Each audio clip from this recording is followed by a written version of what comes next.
Il vous est certainement déjà arrivé de faire des promesses.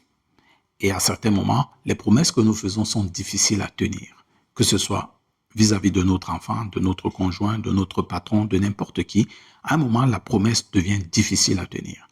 Sauf que si nous ne la tenons pas, il s'installe quelque chose que vous allez découvrir dans cette vidéo.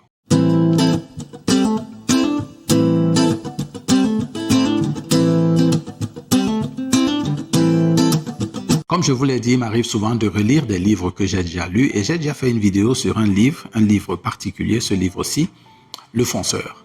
Et la vidéo s'affiche quelque part. Vous devez relire les livres que vous avez déjà lus. Pourquoi? Parce que lorsque vous lisez un livre, vous grandissez.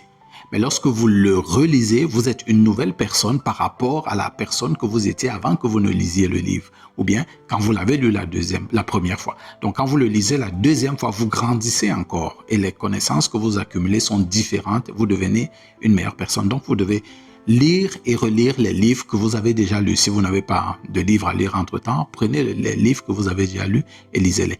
Par exemple, ce livre, le Fonceur, je l'ai lu il y a pas mal de temps, mais c'est un tout petit livre, très facile à lire. Il n'a qu'une centaine de pages. Il est très facile à lire. Il se lit d'un bout à l'autre. Et il n'y a même pas besoin de faire un résumé pour ce genre de livre. Mais si vous voulez, dites-moi en commentaire si vous voulez que je fasse un résumé de ce livre. Dans ce livre, Bill Peck est en train de chercher le travail. C'est un blessé de guerre. Donc, il est revenu de guerre, il est boiteux. Donc, quand il a été démobilisé, eh bien, il lui fallait trouver de quoi vivre. Il fallait trouver une subsistance, il fallait trouver de la nourriture. Et donc, il lui fallait chercher un emploi. Et c'est un livre, c'est un vieux livre, d'accord? C'est un vieux livre, ce livre, Le Fonceur.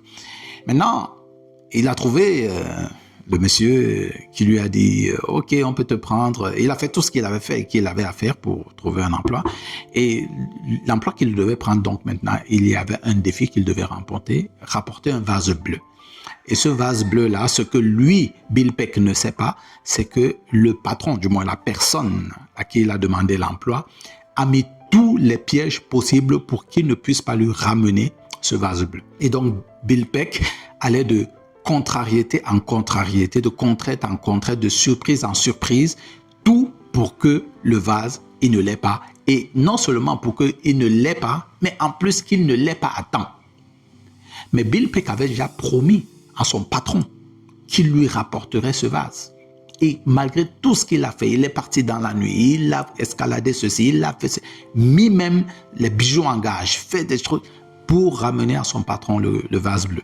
Alors, écoutez, le délai est passé. Bill Peck n'a pas pu apporter le vase à l'heure où il fallait, à l'endroit où il fallait. Son patron était en train de partir dans une autre ville. Il a réussi à avoir le vase, mais une nouvelle difficulté s'est présentée. Il faut aller donner ce vase-là à son patron, là où il se trouve. Ce n'est plus au lieu du rendez-vous. Et c'est après l'heure. Il se bat, il fait tout pour réussir à rencontrer son patron, ce qu'il réussit à faire, et il apporte à son patron le vase. Le patron, non seulement il est surpris, mais il est content, mais il ne le laisse pas voir, il ne le fait pas voir. Et Bill qui se dit, ok, j'ai rapporté le vase, mais je ne serai pas pris à son emploi. Son patron lui dit, mais le délai est passé. C'est vrai, tu as apporté le vase, mais le délai est passé. Écoutez ce que Bill dit. Il reconnaît cela et dit, il m'a été absolument impossible d'accomplir cette tâche dans le temps alloué. Mais j'étais résolu à ne pas vous décevoir. Voyez l'attitude de Bill. Il a fait une promesse. Il était résolu à ne pas décevoir la personne à qui il a fait une promesse. L'une des personnes à qui nous faisons beaucoup de promesses que nous ne tenons pas, c'est nous-mêmes. Et je l'ai remarqué dans beaucoup d'activités que je faisais. Je me promets que je vais faire ceci et puis à un moment, je ne le fais pas. Ce que ça fait, c'est que ça crée une personnalité à l'intérieur de nous, une vibration particulière qui devient la vibration que nous émettons chaque fois que nous posons une promesse. Et parfois, nous ne le sentons pas.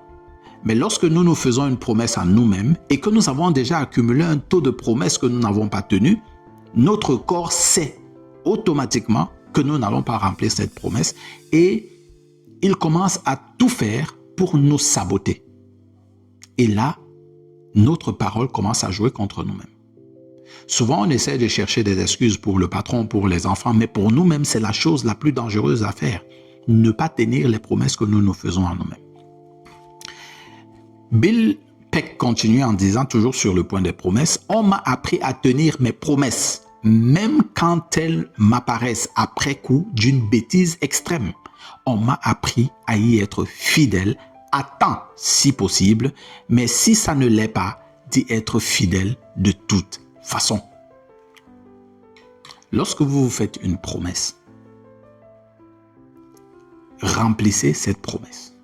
C'est la résolution que je me suis prise. Quand je me fais une promesse, je remplis cette promesse, même si cela me coûte quoi. Je peux ne pas la remplir pour les autres. Ça, c'est pas un problème. Mais vis-à-vis de moi-même, ce serait un mensonge que je suis en train de faire à l'intérieur de moi. Et je suis en train de me saboter, m'auto-saboter, détruire la personnalité que je suis en train de construire. Et beaucoup de gens tombent dans ce piège. Si vous voulez, ne respectez pas les promesses que vous dites aux autres, que vous faites aux autres, à vos enfants, à votre patron. C'est pas le plus important, c'est de respecter les promesses que vous faites à vous-même. Parce que si vous ne respectez pas les promesses que vous vous faites à vous-même, vous êtes en train de créer un sabotage terrible qui risque de vous coûter beaucoup plus dans les jours et les moments à venir. Vous êtes la personne la plus importante sur la terre. C'est vous. Vous êtes la personne, je répète cette phrase parce que cela peut sembler égoïste, mais c'est vrai. Vous êtes la personne la plus importante sur cette terre. Parce que si vous allez bien, tout votre entourage va bien. Si vous vous sabotez aussi votre entourage. J'ai beaucoup apprécié la lecture de ce livre. Si vous voulez que j'en fasse un résumé, dites-le moi en commentaire.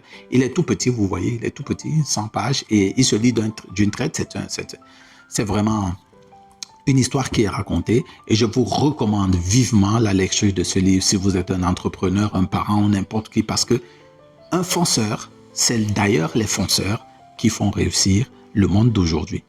Faites un like si vous avez apprécié, partagez aux personnes à qui vous pensez que ce serait nécessaire, abonnez-vous à la chaîne, cliquez la petite cloche de notification. Surtout, n'oubliez pas, c'est l'éducation qui fait la différence entre les hommes. Donc, éduquez-vous, soyez différents. Rendez-vous à la prochaine vidéo.